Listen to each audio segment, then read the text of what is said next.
முன்னாள் சாணக்கியாவின் உரை வீச்சு இந்தியாவின் எதிரிகளும் மோடியின் ஆளுமையும் ஏப்ரல் 15ஆம் தேதி சனிக்கிழமை இரவு 7 மணிக்கு இந்திரா காந்தி கல்லூரி திருச்சி. அனுமதி இலவசம். அனைவரும் வருக. அனைவருக்கும் இதயத்தின் தமிழ் புத்தாண்டு வாழ்த்துக்கள்.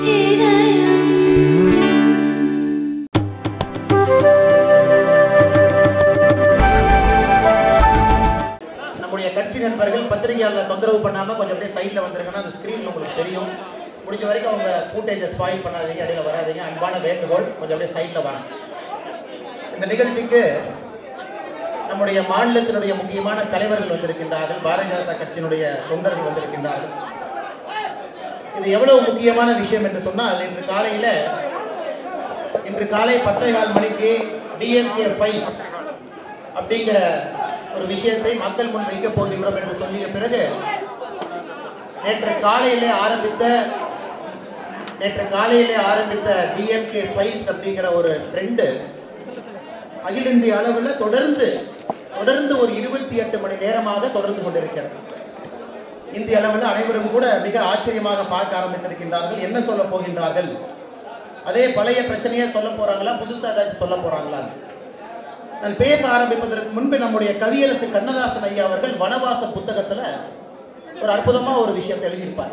கவியரசு கண்ணதாசன் ஐயா எழுதினதை இப்ப நான் உங்களுக்கு படித்து காட்டுகின்றேன். ஒரு ரயில்ல பயணம் பண்றாங்க கவியரசு கண்ணதாசன் ஐயா அவர்களும் கலைஞர் கருணாநிதி ஐயா அவர்களும் ஒரு ரயில்ல பயணம் பண்ணிட்டு இருக்காங்க. ஒரு ஏழை ஒரு பழக்கூடையை கொண்டு வந்து அந்த ரயில் வைக்கிறார் அந்த கம்பார்ட்மெண்ட். அவர் ரோட்டு ஓரத்தில், சாலை ஓரத்தில் அந்த பழத்தை விற்று அதன் மூலமாக வரக்கூடிய வருமானத்தில் தன்னுடைய வாழ்க்கையை வாழக்கூடிய ஒரு ஏழை பழ வியாபாரி. அந்த பழக்கூடையை வைத்து விட்டு அந்த ஏழை வியாபாரி அந்த ரயில்வே கம்பார்ட்மெண்ட்ல இருக்கிற கழிவறை டாய்லெட் போறாங்க. டாய்லெட் போகும் பொழுது அந்த பழக்கூடை தன்னந்தனியாக அந்த ரயில்வே கம்பார்ட்மெண்ட்ல உட்கார்ந்துருக்கு. அதை கவியரசு கண்ணதாசன் ஐயா பார்க்கின்றார்கள், கலைஞர் கருணாநிதி ஐயா 2 பேரும் பார்க்கிறாங்க. அப்ப கருணாநிதி ஐயா என்ன சொல்றாருன்னா, கண்ணதாசன் ஐயாவை பார்த்து திருடலாமா அப்படின்னு சொல்றாரு. இது வனவாச புத்தகத்துல கண்ணதாசன் ஐயா எழுதியிருப்பது. அந்த பழக்கூடைக்கு ஆள் இல்லை, பழக்கூடை தனியாக இருக்கிறதா கொஞ்சம் தொண்டர்கள்லாம் சைட்ல வாங்கினா, லைசன்ஸ் சைட்ல வாங்கினா அமைதியா இருக்கணும், பத்திரிகை முன்னுரிமை கொடுக்கணும், அமைதியா இருக்கணும், சைட்ல வாங்கணும். என்ன ரங்கா நான் கொஞ்சம் பார்க்க, ஒரு பழக்கூடை தனியாக இருக்கிறது, பழக்கூடை பக்கத்தில் யாரும் இல்லை. அந்த பழக்கூடையை கொண்டு வந்திருப்பவர் கழிவறைக்கு சென்று விட்டார் என்கின்ற ஒரே காரணத்திற்காக கண்ணதாசன் அவர்களை பார்த்து கருணாநிதி அவர்கள் கேட்கின்றார், இது திருடலாமா என்று கேட்கின்றார். அப்ப ஆரம்பித்தது 1967 ஆட்சிக்கு வந்து கிட்டத்தட்ட 75 ஆண்டுகள் இந்திய சுதந்திரத்தை கடந்து பின்னோக்கி பார்க்கும் பொழுது இது அடுத்த கட்ட உச்சத்தை எட்டி இருக்கிறது. எண்ணம் போல் வாழ்வு என்று சொல்வார். இந்த வனவாசத்துல கண்ணதாசன் ஐயா சொல்லி இருக்கக்கூடிய எண்ணம் கலைஞர் அவர்களுக்கு எப்படி இருக்கு அப்படின்னு சொல்லியிருக்காரு. அதற்காகத்தான் இதை உங்க முன்பு நான் வைத்திருக்கிறேன். இந்த பிரச்சனை ஆரம்பித்தது எப்படி? அதாவது என்னுடைய கை கடிகாரம் கட்டி இருக்கின்றேன், இதற்கான பில்லை கொடுங்க, பிரச்சனை ஆரம்பித்தது. அதன் பின்பு திமுகவினுடைய அமைச்சர்கள், செய்தி தொடர்பாளர்கள் வரிசையாக இதற்கான அவதூறை பரப்ப ஆரம்பித்தார்கள். டிசிபியாக பெங்களூர்ல வேலை செய்யும் பொழுது பெறப்பட்ட லஞ்ச பணத்தில் இந்த கை கடிகாரத்தை வாங்கி இருக்கின்றார். 2016 வாங்கினாரு, 18 வாங்கினாரு, 19 வாங்கினாரு, இப்படி வாங்கினார், அப்படி வாங்கினார். அப்பொழுது நான் திமுகவுக்கு ஒரு சவால் வைத்தேன். நான் என்னுடைய பில்லை கொடுக்கும் பொழுது ஏப்ரல் 14ஆம் தேதி இந்த வாட்சினுடைய பில்லை நான் கொடுக்கும் பொழுது பில்லை மட்டும் கொடுக்க போறது கிடையாது, அதோடு சில கேள்விகளையும் நான் வைக்க போகின்றேன் என்று சொன்னேன். அதனால்தான் இந்த பத்திரிகையாளர் சந்திப்பு. பத்திரிகை என்பதை மன்னிக்க வேண்டும், இது நான் கேள்வி கேட்க வேண்டிய நேரம். ஏன்னா எல்லா பத்திரிகையாளர் சந்திப்பிலையும் ஒரு ஆரோக்கியமான விவாதமாக நல்ல ஒரு பத்திரிகையாளராக நீங்கள் கேள்வி கேட்பீர்கள், நான் பதில் சொல்லியிருந்தேன். ஆனால் இன்று ஒரு சாமானிய மனிதனாக நான் கேள்வி கேட்க வேண்டிய நேரம். அதனால்தான் இந்த பத்திரிகையாளர் சந்திப்பை பொறுத்தவரை நான் பேசி முடித்த பிறகு இதற்கான கேள்வி பதில் 1 வாரம் கழித்து நான் உங்களை சந்திக்கின்றேன் இதே இடத்துல. காரணம், நான் பேசியிருக்கக்கூடிய கருத்துக்களை நீங்க கிராஸ் செக் பண்ணணும். அது ஏதோ நான் ஒரு அவதூறை அள்ளி தெளித்து விட்டு ஒரு மேடையில் மைக் இருக்கு 4 பேருக்கு மேல குற்றம் சுமத்தி விட்டு நான் சென்றால் அது சிறப்பாக இருக்காது. 1 வார காலம் பத்திரிகை நண்பர்கள் நான் சொல்லியிருக்கக்கூடிய எல்லா கருத்துக்களையும் நீங்க தரவா செக் பண்ணுங்க. நான் பேசி முடிக்க டிஎம்கே ஃபைல்ஸ் வெப்சைட் அப்பாயிரும். நான் பேசக்கூடிய அனைத்துக்கும் அங்கே ஆதாரம் இருக்கும், டாக்குமெண்ட் இருக்கும். அதை நீங்கள் பூத கண்ணாடியை வைத்து நன்றாக ஆராய்ந்து பாருங்கள். சம்பந்தப்பட்ட நபர்கள் யார் மீது குற்றம் சுமத்தி இருக்கின்றார்களோ அவர்களை சந்தித்து கேளுங்க. அண்ணாமலை இந்த மாதிரி சொன்னாரு, அவதூறா உண்மையான்னு கேளுங்க. ஒரு வார காலம் நேரம் எடுத்துக்கொள்ளுங்கள். 20ஆம் தேதி அல்லது 21ஆம் தேதி 7 நாட்கள் கழித்த பிறகு இதே இடத்துல பத்திரிகை நண்பர்களும் ப்ரிப்பேர்டா வருவீங்க. அண்ணா நீங்க ஒரு வாட்ச் பில் கொடுத்தீங்க, அந்த கடைக்கு போய் நான் கேட்டேன், இது உண்மையான வாட்ச் பில்லான்னு கேட்டேன், கேட்டுட்டு வாங்க. இல்ல திமுகவை பத்தி இவ்வளவு சொல்லியிருக்கீங்க, அது உண்மையா, கேட்டுட்டு வாங்க. அதனால ஒரு வார காலம் கழித்து உங்களுடைய கேள்வி பதிலை கட்டாயமா நான் எடுத்துக்கொள்கின்றேன். இன்றைக்கு அந்த கேள்வி பதிலை எடுப்பது சிறப்பாக இருக்காது. காரணம், நான் கேள்வி கேட்க வேண்டிய நேரம். அதே போல ஒரு சாமானியன் அரசியல் இருப்பது மிக கடினமான ஒரு வேலை.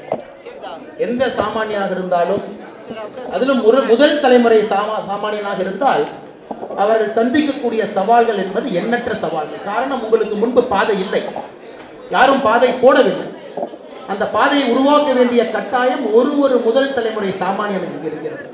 அது அரசியலாக இருந்தாலும் சரி, பத்திரிகையாளராக இருந்தாலும் சரி, ஒரு தொழிலதிபராக இருந்தாலும் சரி, எந்த தொழில் நீங்கள் செய்தாலும் முதல் தலைமுறை சாமானியனுக்கு மட்டும் இருக்கக்கூடிய பிரச்சனைகள் உங்களுக்கும் இருக்கிறது. அதே பிரச்சனை எனக்கும் இருக்கிறது.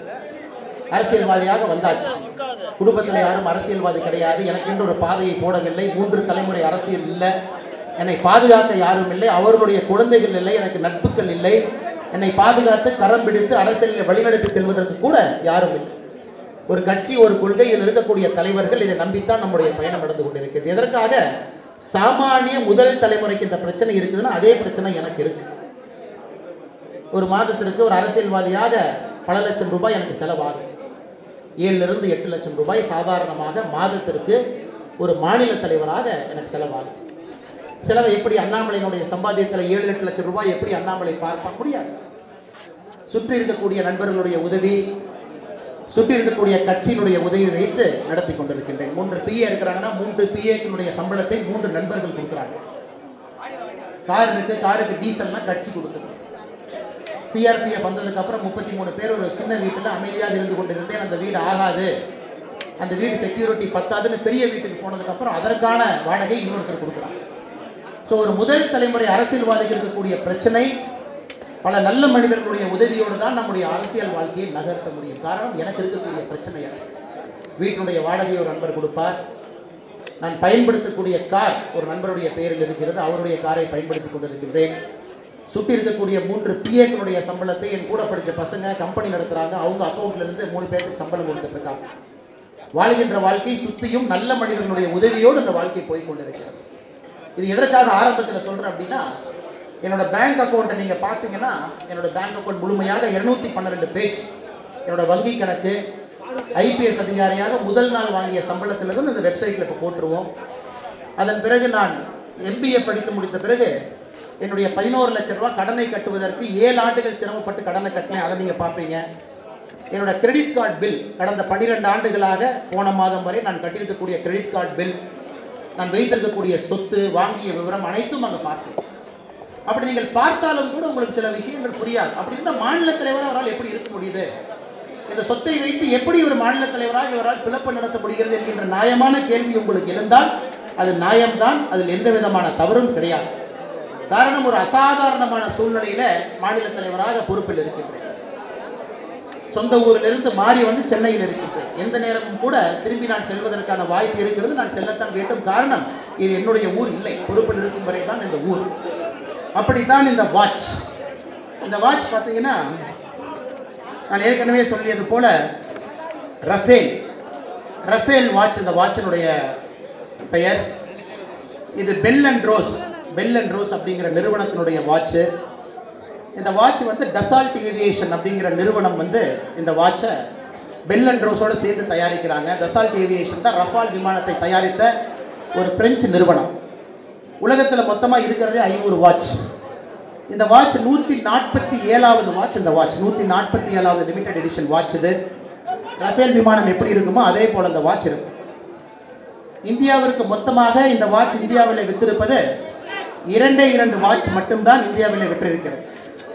இந்த வாட்ச் நீங்கள் சாதாரணமாக கட்ட முடியாது. காரணம், இந்த வாட்சினுடைய வெயிட், யாராச்சும் நண்பர்கள் இந்த வாட்சை வாங்கி பார்த்தீங்கன்னா தெரியும், ஒரு செங்கல் மாதிரி வெயிட் இருக்கும். காரணம், இதனுடைய மெட்டீரியல் அந்த மாதிரி. இந்தியாவிலே மொத்தமாக விற்கப்பட்டிருக்கக்கூடிய வாட்ச் என்பது 2 வாட்ச். அந்த 2 வாட்ச், ஒரு வாட்ச் இப்போ மும்பையில் ஒரு பெரிய ஒரு MNC நிறுவனத்தில் இருக்கக்கூடிய ஒரு சீனியர் எக்ஸிக்யூட்டிவ் அந்த வாட்சை கட்டியிருக்காரு. ஏன்னா அந்த பிரச்சனைக்கு அப்புறம் அந்த வாட்சை ட்ராக் பண்ணும். ரஃபேல்ட்டு எத்தனை வாட்ச் இந்தியாவில் கொடுத்துருக்கீங்க, யார் கட்டியிருக்காங்க. இரண்டாவது வாட்ச்சு இந்த பில்லை நீங்கள் பார்க்குறீங்க. கோயம்புத்தூரில் இதெல்லாம் வெப்சைட்டில் போட்டுருவோம், நீங்கள் எதுவும் கவலைப்படாதீங்க, பேசி முடிக்க அப்லோட் பண்ணிடுவாங்க. கோயம்புத்தூரில் ஜிம்சன் அப்படின்னு கோயம்புத்தூரில் இருக்கக்கூடிய நிறுவனம், watch company, Jimson times private limited, race கோர்ஸில் கோயம்புத்தூரில் இருக்கக்கூடிய இந்த வாட்சினுடைய இரண்டாவது வாட்ச் இந்தியாவிலே இந்த ஜிம்சனில் விற்கப்பட்டிருக்கிறது. ஆனால் இந்த வாட்ச் வந்து நான் ஏற்கனவே சொல்லியிருக்கின்றேன், நான் இந்த வாட்சை வாங்கினது வந்து மே மாதம் 27ஆம் தேதி இந்த வாட்சை நான் வாங்குறேன். இந்த வாட்ச் இன்றைக்கி நாளைக்கு நீங்கள் போய் வாங்கணும்னு நினச்சிங்கன்னா வாங்க முடியாத காரணம் வாட்ச் மார்க்கெட்டில் இல்லை. இந்தியாவில் 2 பேர்கிட்ட தான் இந்த வாட்ச் இருக்குது. ஒன்று நீங்கள் எங்கிட்ட கேட்கணும், அல்லது நீங்கள் இன்னொரு நண்பர் மும்பையில் போய் கேட்கணும், அவர் உங்களுக்கு இந்த வாட்ச் கொடுப்பார். இந்த வாட்ச் வாங்கியது யார், டெலிவரி செல்லான் யார்னா, இந்த 2021 மார்ச் மாதத்தில் இந்த வாட்சினுடைய ஒரிஜினல் ஓனர் வந்து சேரலாதன் அப்படின்னு கோயம்புத்தூரில் இருக்கக்கூடிய ஒரு நண்பர், சேரலாதன் ராமகிருஷ்ணன் என்கின்ற நண்பர் இந்த வாட்சினுடைய ஒரிஜினல் ஓனர். இந்த வாட்ச் எனக்கு மே மாதத்தில் இந்த ரஃபேல் வாட்ச் இருக்கிறது என்று கேள்விப்பட்டவுடன் சேரலாதன் ராமகிருஷ்ணன் அவர்களை தொடர்பு கொண்டு ஜிம்சன் அவங்களுக்கு வந்து கூட இருந்து சேரலாதன் ராமகிருஷ்ணன் அவர்கள் இந்த வாட்ச் கொடுப்பதற்கு ஒப்புக்கொண்டார். காரணம், இந்த வாட்ச் எங்கேயுமே இல்லை. ஏற்கனவே சொன்னது போல் இந்த ரஃபேல் வாட்சை கட்ட வேண்டும். காரணம், ஒரு ஆர்வம். நம்முடைய ரஃபேல் விமானம் அப்போ தான் பேசிக்கிட்டு இருக்கிற நேரம், வந்த நேரம். இந்த சேரலாதன் ராமகிருஷ்ணன் அவர்களிருந்து நான் வாங்கியதற்கான ரசீது இங்கே இருக்குது. அது உங்களுக்கு வெப்சைட்டில் அப்லோட் பண்ணிடுறோம், அதை நீங்கள் பார்த்துக்கலாம். ஸோ இரண்டுமே நீங்கள் வெப்சைட்லேருந்து பெட்ரோல் எடுத்துக்கங்க.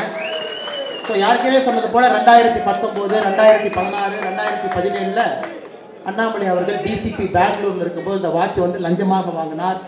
பெங்களூரில் போய் வாங்கிட்டு வந்தார். இவங்க கொடுத்தாங்க, அவங்க கொடுத்தாங்க என்பதை விட இது தமிழ்நாட்டில் கோயம்புத்தூரில் மே மாதத்தில் வாங்கப்பட்ட வாட்ச். என்னுடைய கைக்கு வந்தது மார்ச் மாதத்தில் வாங்கப்பட்ட வாட்ச் என்னுடைய கைக்கு வந்தது மே மாதம். அந்த மே மாதத்தினுடைய bill, original delivery challan, original owner எல்லாமே இதில் இருக்கு. இந்த வாட்ச் மார்ச் மாதத்திற்கு முன்பு எங்கேயும் விற்கப்படவில்லை. காரணம் என்னன்னா, இந்த வாட்சினுடைய சீரியல் நம்பர். இப்போ சில பேர் ஃபேக் பில்லை தயாரித்து இன்டர்நெட்டில் போடலாம். 2016 இது வந்துச்சு, 2017 வந்துச்சுன்னு ஒரு சீரியல் நம்பர் அந்த பில்லில் இருக்கும். இது சீரியல் நம்பர் BRO 394 CBL 147/500 இந்த வாட்சுக்கு இருக்கக்கூடிய யூனிக்கான சீரியல் நம்பர். அதுவும் கூட இப்போ டிஎன்பி ஐடிவிங்க இந்த பேச்சை கேட்ட உடனே இந்த சீரியல் நம்பரை டைப் அடித்து புது பில்லை ரெடி பண்ணி மறுபடியும் ஐடிவிங்கில் போடுவாங்க. ஏன்னா நேற்று ஒரு பில்லு போட்டிருந்தாங்க, அதை நம்முடைய சாராய அமைச்சர் ரீட்வீட்டும் பண்ணியிருந்தார். அவ்வளோ பெரிய கேவலமான பிறவைகள்லாம் தமிழ்நாட்டில் ஆட்சியில் இருந்து கொண்டிருக்கின்றார். அதனால் இந்த வாட்சை பொறுத்தவரை பில் அவரிடமிருந்து நான் வாங்கியதற்கான ரசீதி இரண்டும் வெப்சைட்டில் இருக்கும், நீங்கள் பார்த்துக்கலாம். அதே போல் இந்த சேரலாதன் ராமகிருஷ்ணன் இவர்கள் யாரும் எனக்கு தெரியாதவர்கள் கிடையாது. எனக்கு கிட்டத்தட்ட 2 வருஷமாக தெரிஞ்சவங்க. இப்போ நீங்கள் கேட்கலாம், ஐயோ தெரியாதவங்ககிட்ட இருந்து புதுசாக போய் நீங்கள் வாங்கிட்டீங்களா, அவங்க ஏதாச்சும் தொழிலில் இருக்காங்களா அப்படின்னு. இவர்கள் அனைவருமே 2 வருடமாக தெரிந்தவர்கள், புதியவர்கள் யாரும் இல்லை. 27/5/2021 என் கையில் இருக்கக்கூடிய ஒரே ஒரு வாட்ச் இது மட்டும்தான். நான் வந்து மாதத்துக்கு வாரத்துக்கு ஒரு வாட்ச் கட்டுற ஆள் கிடையாது. ஒரே வாட்சை 2 ஆண்டுகளாக கட்டி கொண்டிருக்கின்றேன். காரணம், இந்த வாட்சின் மீது இருக்கக்கூடிய மதிப்பு மரியாதையும் இதனுடைய விலை முக்கியம் இல்லை. அதையும் நான் சொல்லியிருக்கேன், 3 லட்சம் ரூபாய்க்கு இந்த வாட்சை நான் வாங்கியிருக்கேன்னு. அந்த பில்லை நீங்கள் பார்ப்பீங்க. விலையை தாண்டி இது ஒரு காரணத்திற்காக இந்த வாட்சை கட்டியிருக்கேன். இப்போ நீங்கள் ஸ்டேஜில் ஸ்க்ரீனில் பார்ப்பீங்க. இந்த வாட்ச் சில மனிதர்கள் கட்டியிருக்கக்கூடிய வாட்ச் பாருங்கள், 1,30,00,000 வாட்ச். இது ரிச்சர்ட் மில்லி. இதனுடைய ஸ்டார்டிங் ரேட் இது. இதனுடைய ஹை எண்டு வந்து 2,02,25 கோடி ரூபாய் வரைக்கும் ரிச்சர்ட் மில்லி இருக்குது. நீங்கள் தொடர்ந்து பார்ப்பீங்க அவங்க கட்டுற வாட்ச் எல்லாம். நான் யார் மேலேயும் புகார் வைக்க விரும்பவில்லை. என் மீது கேள்வி கேட்டிருந்தார்கள், கேள்விக்கான பதிலை நான் சொல்லியிருக்கேன். அவங்க என்ன வாட்ச் கட்டியிருக்காங்க, அந்த வாட்ச் என்ன, அதை பற்றி நீங்கள் அவங்ககிட்ட கேட்டுக்கலாம். அவர்கள் உண்மையாலும் ஒரு சுத்த அரசியலை முன்னெடுக்க வேண்டும் என்று நினைத்தால் அதை சொல்வதற்கு ஒரு உரிமையும் கடமையும் நம்முடைய முதலமைச்சர் திரு மு.க. ஸ்டாலின் அவர்களுக்கு, அவருடைய மகன் திரு உதயநிதி ஸ்டாலின் அவர்களுக்கு முழுமையாக கடமை இருக்கிறது. நான் வற்புறுத்த போவது கிடையாது. நான் சுத்தமானவன், நேர்மையான அரசியலை முன்னெடுக்க வந்திருக்கின்றேன் என்பதற்காக என்னுடைய பில்லையும் நான் சார்ந்திருப்பதையும் சொல்லியிருக்கின்றேன். அதற்காக அவர்களை நான் குற்றம் சுமத்த போவது கிடையாது. அடுத்தது பேசி முடித்த பிறகு ஒரு வீடியோவை மட்டும் நீங்கள் பார்க்கணும். இது ஒரு 15 நிமிஷம் வரக்கூடிய வீடியோ. இந்த வீடியோ நான் பேச போவதை சுருக்கமாக 15 நிமிஷத்தில் சொல்லியிருக்கேன். சுருக்கமாக இதில் எல்லாமே இருக்கும். அதை பார்த்த பிறகு உங்களுக்கான சில விஷயங்களை நான் தொகுத்து சொல்கின்றேன். அந்த வீடியோவை தயவு செஞ்சு நீங்கள் பார்க்கணும். அந்த வீடியோ போடுங்க. தமிழ் மக்கள் அன்பும் அறமும் நிறைந்தவர்கள், உழைப்பே உயர்வு என்ற நம்பிக்கையில் வாழ்ந்து கொண்டிருப்பவர்கள், உணவளிக்கும் விவசாயத்தை உயிருக்கு சமமாக மதிப்பவர்கள், அடுத்த தலைமுறைக்கு சிறிதளவேனும் சேர்த்து வைக்க வேண்டும் என்று தங்களையே தியாகம் செய்பவர்கள், என்றாவது ஒரு நாள் நம் வாழ்க்கை மாறிவிடும் என்ற கனவோடு உழைப்பவர்கள், ஒவ்வொரு தேர்தலிலும் வாக்களித்துவிட்டு மாற்றத்திற்காக காத்திருப்பவர்கள். ஆனால் நம் மக்கள் எதிர்பார்த்த மாற்றம் கிடைத்திருக்கிறதா? வளமான மாநிலமான நம் தமிழகத்தில் அதிகாலை முதல் நள்ளிரவு வரை அயராது உழைக்கும் நம் மக்களின் அடிப்படை வசதிகள் நிறைவேற்றப்பட்டிருக்கின்றனவா? கல்வியும் மருத்துவமும் அனைவருக்கும் சமமாக கிடைத்திருக்கின்றனவா? இளைஞர்களுக்கு தகுதிக்கு தகுந்த வேலை வாய்ப்புகள் உருவாக்கப்பட்டிருக்கின்றனவா? இயற்கை சீற்ற பாதிப்புகளிலிருந்து விவசாயிகளும் பொதுமக்களும் பாதிப்பின்றி மீண்டெழும் திட்டங்கள் நிறைவேற்றப்பட்டிருக்கின்றனவா? அரசின் திட்டங்களும் பலன்களும் மக்களை முழுமையாக சென்று சேர்ந்திருக்கின்றனவா? இவை அனைத்திற்கும் இல்லை என்ற ஒரே பதில் ஏன் வருகிறது என்று யோசித்திருக்கிறோமா? ஆண்டாண்டு காலமாக உழைத்தும் பொருளாதாரத்தில் அடுத்த நிலைக்கு செல்ல முடியாமல் பல நேரங்களில் பல இடங்களில் நம் மக்கள் அவமானப்பட்டு நிற்கும் போது ஒரு கூட்டம் மட்டும் எந்த உழைப்பும் இல்லாமல் பொதுமக்களுக்கான திட்டங்களுக்கு ஒதுக்கப்படும் நிதியை திருடிக் கொண்டிருப்பதை நாம் அறிவோமா? தேர்தல் படிவத்தில் தனக்கு சொந்தமாக வீடு இல்லை, கார் இல்லை, நிலம் இல்லை, நகை இல்லை என்றெல்லாம் பொய் கூறிவிட்டு பல்லாயிரம் கோடிகளுக்கான சொத்துக்களை கணக்கில் வராமல் பதுக்கி வைத்திருக்கும் நல்லவர்களின் மறுபக்கம் தெரியுமா? மாபெரும் தலைவர்களை முன்னிறுத்தி மாற்று சக்தி என்று மார்க்கட்டிக் கொள்பவர்களும் ஊழலின் மறுவடிவம் ஆகி நிற்பதை என்னவென்று சொல்ல? பாருங்கள், எத்தனை ஆண்டுகள் நம் தமிழக மக்களை சுரண்டி கொடுத்துக் கொண்டிருக்கும் ஒரு குடும்பத்தையும் அவர்களை துதிபாடி பிழைக்கும் கூட்டத்தையும் அறிவோம்.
எல்லாருமே இந்த வீடியோ காட்சியை பார்த்தீங்க.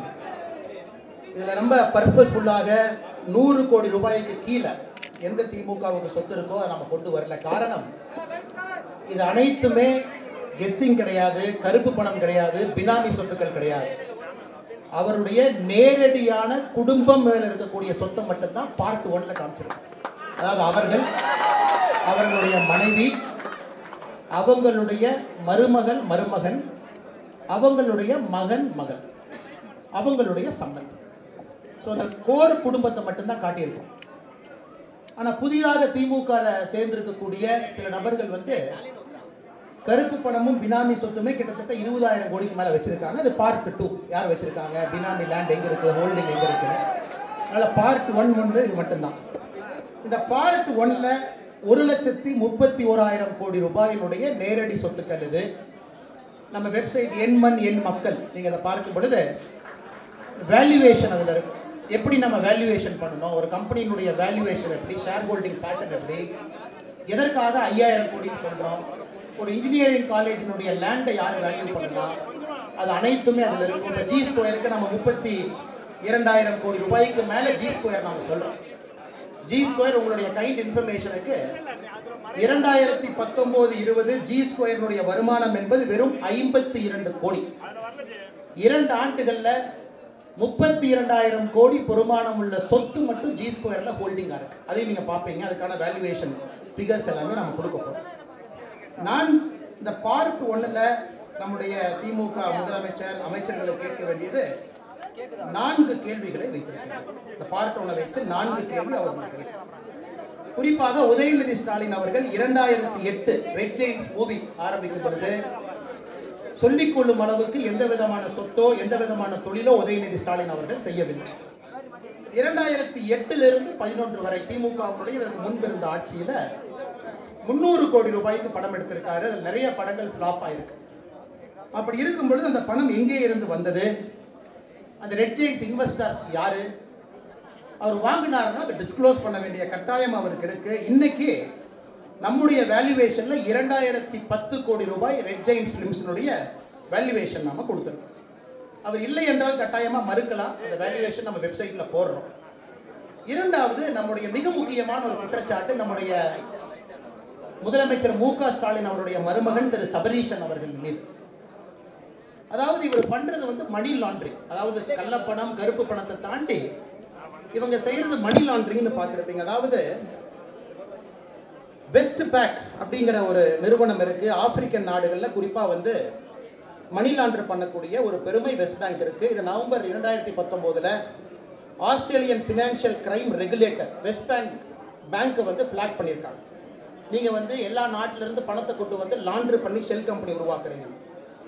இந்த வெஸ்ட் பேங்க் அப்படிங்கிற நிறுவனம் 2008 சென்ட் ஜார்ஜஸ் பேங்க் அப்படிங்கிற நிறுவனத்தோட மெர்ஜ் ஆகி இது லண்டன்ல இருக்கக்கூடிய ஒரு அட்ரஸ்ல இருக்கு. 790 Uxbridge road, Hayes Middlesex, England. இதே பில்டிங்ல ஒரு ஃப்ளோர்ல சென்ட் ஜார்ஜ் பேங்க் வெஸ்ட் பேங்கோட மெர்ஜ் பண்ண சென்ட் ஜார்ஜ் பேங்கோட அலுவலகம் இருக்கு. அந்த அலுவலகத்தினுடைய ஒரு டைரக்டருடைய பேர் ஸ்ரீனிவாஸ் வெங்கடேஷ்.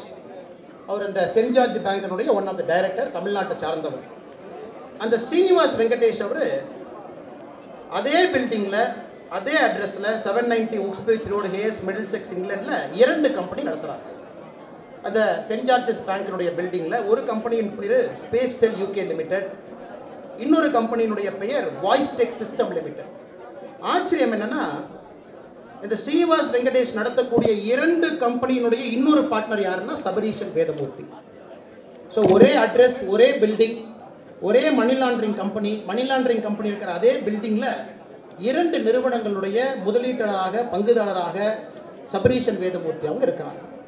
குறிப்பாக இந்த வெஸ்ட் பேங்க் அவங்களுடைய money laundering activity Kenya, Mozambique பல இடத்துல பண்ணி மிகப்பெரிய பிரச்சனைகள் இருக்கு. அப்படி இருக்கும் பொழுது முதலமைச்சருடைய சொந்த மருமகன் இங்கிலாந்தில் இருக்கக்கூடிய ஒரு மணி லாண்டரிங் பேங்க், அந்த பேங்க் இருக்கக்கூடிய அதே பில்டிங்ல 2 கம்பெனி நடத்துறாரு. அந்த பேங்கினுடைய one of the director Sabareesan Vedamurthy அவருடைய பார்ட்னர். இதற்கு முதலமைச்சர் அவர்களும் சபரீஷன் வேதமூர்த்தி அவர்களும் பதில் சொல்ல வேண்டிய கட்டாயம் அவங்களுக்கு இருக்கு. காரணம், இது லஞ்சம் என்பதை தாண்டி மாபெரும் குற்றம். பணத்தை நாட்டிலிருந்து வெளியே எடுத்துட்டு போய் லாண்டர் பண்ணி திரும்ப கொண்டு வர்றது. முதலமைச்சர் அவர்கள் துபாய் போயிருந்த போது சொன்னோம் மணி லாண்டரிங் தான் பண்ணுறாங்க அப்படின்னு. நிறைய பேர் கேட்டீங்க, ஏன் சொல்கிறீங்க, எதுக்கு சொல்கிறீங்க? முதலமைச்சர் அவர்கள் துபாய்க்கு போய் நிறைய கையெழுத்து போட்டார். அதில் அவர் போட்ட ஒரு கையெழுத்து என்ன அப்படின்னா, நோபல் ஸ்டீல் அப்படிங்கிற கம்பெனி இந்தியாவில் 1000 கோடி ரூபாய் இன்வெஸ்ட் பண்ண போகுது. அது இங்கே வந்து திமுக நண்பர்கள் வந்து ஒரு பெரிய சாதனையாக சொன்னார். இந்த நோபல் ஸ்டீல் கம்பெனியினுடைய நோபல் பிரைவேட் குரூப் அந்த கங்காலுடைய சேர்மன் வந்து பஷீர் முகமது. இதில் ரொம்ப ஆச்சரியமான விஷயம் என்னன்னா, இந்த கம்பெனியினுடைய டைரக்டராக உதயநிதி ஸ்டாலின் 2009 இருக்காரு, ரிசைன் பண்றாரு. அன்பில் மகேஷ் பொய்யாமொழி அவர்கள் இந்த நோபல் கம்பெனியினுடைய டைரக்டராக 2016 இருக்காரு, அவரு ரிசைன் பண்றாரு. 2 முக்கியமான திமுகவினுடைய முதல் குடும்பத்தை சார்ந்தவர்கள் உதயநிதி ஸ்டாலின் அவர்கள், அன்பில் மகேஷ் பொய்யாமொழி அவர்கள் இருவருமே அதே நோபல் குரூப்ல 2009 ஒரு டைரக்டர், 2016 ஒரு டைரக்டர். அதே கம்பெனியோடு முதலமைச்சர் திரு மு க ஸ்டாலின் அவர்கள் ஒப்பந்தம். அவர் டைரக்டர் இருந்ததுக்கான ப்ரூஃப் ஃபார்ம் 23AC அந்த கம்பெனியோட ஃபார்ம் எடுத்தீங்கன்னா உதயநிதி ஸ்டாலின் அவர்கள் 5/7/2009 இருக்கும் பொழுது ஸ்டாலின் உதயநிதி அவர்கள் அதில் டைரக்டராக இருக்காங்க. அன்பில் மகேஷ் பொய்யாமொழி ஃபார்ம் 1 அதை எடுத்து பார்த்தீங்கன்னா 2016 அவர் அதில் டைரக்டராக இருக்காங்க. ஸோ இவங்க கையெழுத்து போடுறாங்க, 1000 கோடி ரூபாய் தமிழ்நாட்டுக்குள்ளே வருது அப்படின்னு நம்ம படிக்கிறோம். இது எப்படி? ஒரு பக்கம் வெஸ்ட் பேங்க், ஒரு பக்கம் சபரீஷன், ஒரு பக்கம் லண்டன், ஒரு பக்கம் நோபல் ஸ்டீல், ஒரு பக்கம் குடும்பத்தினுடைய உறுப்பினர்கள் டைரக்டர். அது எலெக்ஷன் அஃபிடவிட்ல வரக்கூடாதுங்கிறதுக்காக எலெக்ஷனுக்கு முன்னாடி உதயநிதி ஸ்டாலின் அன்பில் மகேஷ் பொய்யாமொழி ரிசைன் பண்றாரு. 1000 கோடி ரூபாய் உள்ள வருது. இதனுடைய மர்மம் என்ன? இதையும் முதலமைச்சர் அவர்கள் நமக்கு விளக்க வேண்டிய கட்டாயம் முதலமைச்சர் அவர்களுக்கு. இப்ப நேரடியாக எங்களுடைய ஒரு ஊழல் புகார் வந்து நம்முடைய முதலமைச்சர் திரு மு க ஸ்டாலின் அவர்கள் மீது நேரடியாக ஒரு ஊழல் புகாரை சுமத்துகின்றோம். அவர் தான் இதில் முக்கிய அக்யூஸ் நம்பர் 1 என்று சொல்லுகின்றோம். 2006 2011 வரை திமுக ஆட்சியில் இருக்கும் பொழுது நமக்கு சென்னையில் ஃபேஸ் 1 மெட்ரோ கட்டுவதற்கான அனுமதி எல்லாம் வருது. இந்த ப்ராஜெக்டை வந்து ஸ்பெஷல் இனிஷியேட்டிவ் ப்ராஜெக்டாக டிக்ளேர் பண்ணி இதற்கு வந்து 3 பேர் ஃபண்ட் பண்ணுறாங்க. ஒன்று வந்து ஜிக்கா நம்ம மதுரை எய்ம்ஸ் ஃபண்ட் பண்ணக்கூடிய ஜப்பானை சேர்ந்த அதே ஜிக்கா. அவங்க இந்த ப்ராஜெக்டினுடைய 59% ஃபண்ட் பண்ணுறாங்க. மத்திய அரசு 15%, சபார்டினேட் டெப்ட் 5%, மிச்சம் இருக்கக்கூடிய 21% நம்முடைய மாநில அரசு.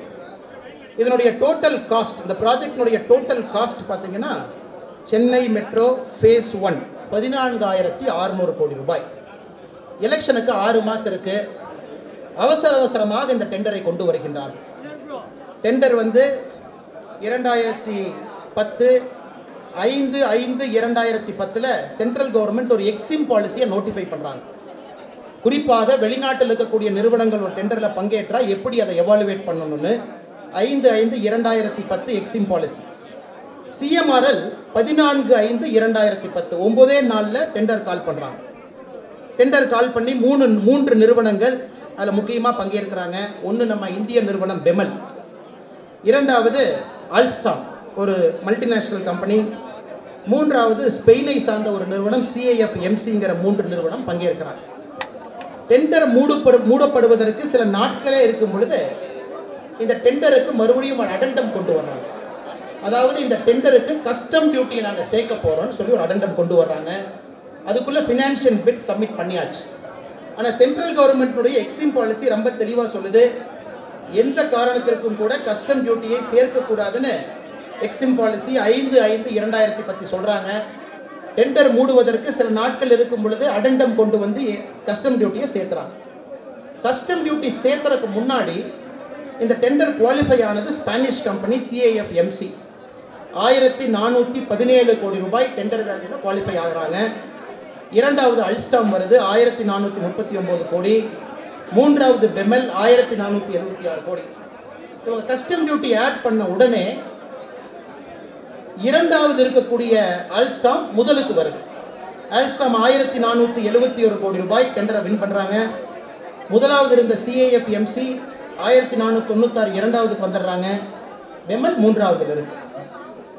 இவங்கெல்லாம் பிரச்சனை பண்ணோன்னே அவங்க என்ன சொல்றாங்கன்னா, இல்ல கஸ்டம் டியூட்டி சேர்த்துனதை நாங்கள் ரீஃபண்ட் பண்ணிடுறோம்னு சொல்லிட்டு டெண்டர் முடிந்த பிறகு 32 கோடி ரூபாய் கஸ்டம் டியூட்டியை ரீஃபண்ட் பண்ணிடுறாங்க. ஆனால் டெண்டர் வந்து ஆல்ஸ்டாமுக்கு போகுது. இதில் ஆச்சரியம் என்னன்னா, ஆல்ஸ்டாம் வந்து அமெரிக்காவில் ஆல்ஸ்டாமை பிடிக்கிறாங்க. உலகம் முழுவதுமே உன்னுடைய பொருட்களை விற்பதற்காக ஆல்ஸ்டாம் லஞ்சம் கொடுத்ததாக குற்றம் சாட்டப்பட்டு ஆல்ஸ்டாமுக்கு அமெரிக்காவில் இருக்கக்கூடிய ஃபினான்ஷியல் ரெகுலேட்டர் 772 மில்லியன் அமெரிக்க டாலர் ஃபைன் பண்ணுறாங்க. சரி, இப்போ எப்படி கனெக்ட் பண்ணுவீங்க? ஆல்ஸ்டாம் அங்கே இங்கே டெண்டரை வந்து கஸ்டம் டியூட்டி ஆட் பண்ணி டெண்டர் கண்டிஷனை மாற்றி செகண்ட் இந்த கம்பெனியை ஃபஸ்ட்டு புஷ் பண்ணுறாங்க.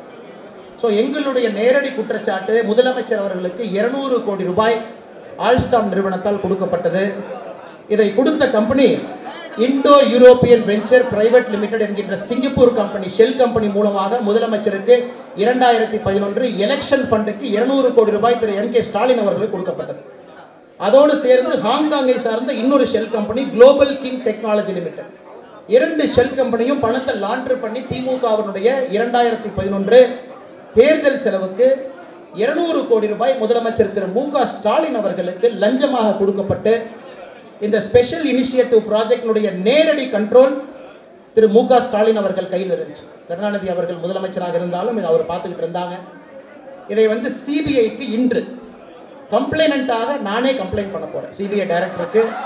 இந்த கேஸ் வந்து ஏன்னா மத்திய அரசினுடைய 15% பங்கு இதில் இருக்கின்ற காரணத்தினால் சிபிஐக்கு என்கொயரி பண்றதுக்கு முழு உரிமை இருக்கு. மத்திய அரசினுடைய சபார்டினேட் டெப்ட் 5% இருக்கு. ஆனால் மத்திய அரசு நேரடியாக சிபிஐ மூலம் என்கொயரி பண்ணலாம். என்னுடைய கம்ப்ளைனண்டாக நானே இருந்து கம்ப்ளைண்ட் கொடுக்க போறேன். 200 கோடி ரூபாய் லஞ்சம் வந்திருக்கிறது, 2 ஷெல் கம்பெனிலிருந்து வந்திருக்கிறது.